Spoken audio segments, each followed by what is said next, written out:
انسى كل ما اتعلمته عن التركيز. لو بتفتح لابتوبك عشان تنجز حاجة وبتلاقي نفسك بعد 10 دقايق ماسك الموبايل وبتعمل سكرول على السوشيال ميديا، فانت مش محتاج إرادة قوية، انت محتاج 3 حيل نفسية وتنظيمية هتضاعف انتاجيتك في أقل من 10 دقايق وهتخليك المتحكم في موبايلك مش العكس. يلا نبدأ. المشكلة مش في الموبايل نفسه، المشكلة ان كل إشعار بيجيلك بيسحب تركيزك وبيخلي عقلك مشتت لمدة ربع ساعة كاملة. عشان نوقف النزيف ده لازم نعمل قواعد صارمة. دي 3 أدوات تنظيمية هتطبقها من بكرة الصبح.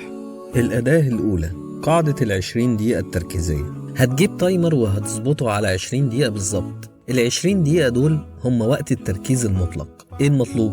لازم الموبايل يكون خارج مجال رؤيتك، مش بس مقفول. حطه في درج تاني أو أوضة تانية أو اقلبه على وشه. بعد 20 دقيقة خد مكافأة 5 دقايق ممكن تعمل فيهم أي حاجة حتى لو هتمسك الموبايل. 20 دقيقة دول هيعلموا عقلك إنه يلتزم بالوقت المحدد.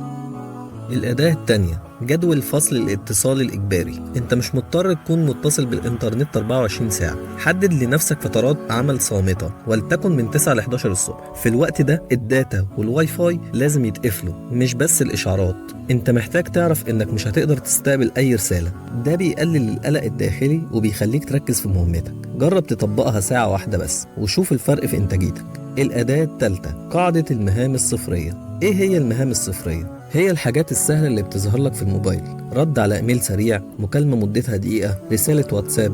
دي مهمات بتاخد أقل من دقيقتين. لو سبتها هتفضل متعلقة في عقلك وتشتتك. خصص 5 دقايق بس في أول اليوم و5 دقايق في آخر اليوم علشان تخلص كل المهام الصفرية دي. بكده انت بتفضي مساحة في دماغك للمهام الكبيرة المهمة. ال3 أدوات دول هيخلوك تتحكم في موبايلك بجد. قاعدة 20 دقيقة، جدولة فصل الاتصال، قائمة المهام الصفرية. علشان نشوف مين فينا هيطبق الكلام ده بجد، عايزك تكتب لي في التعليقات دلوقتي ايه هي أول خطوة هتنفذها النهاردة علشان تتحكم في موبايلك وتستعيد تركيزك. ابدأ التحدي وشاركنا. ولو شايف ان الفيديو ده ممكن يفيد اي حد من اصحابك بيعاني من قلة التركيز، ياريت تبعت له الفيديو دلوقتي واشترك في القناة علشان يوصلك النصايح القيمة اللي جاية.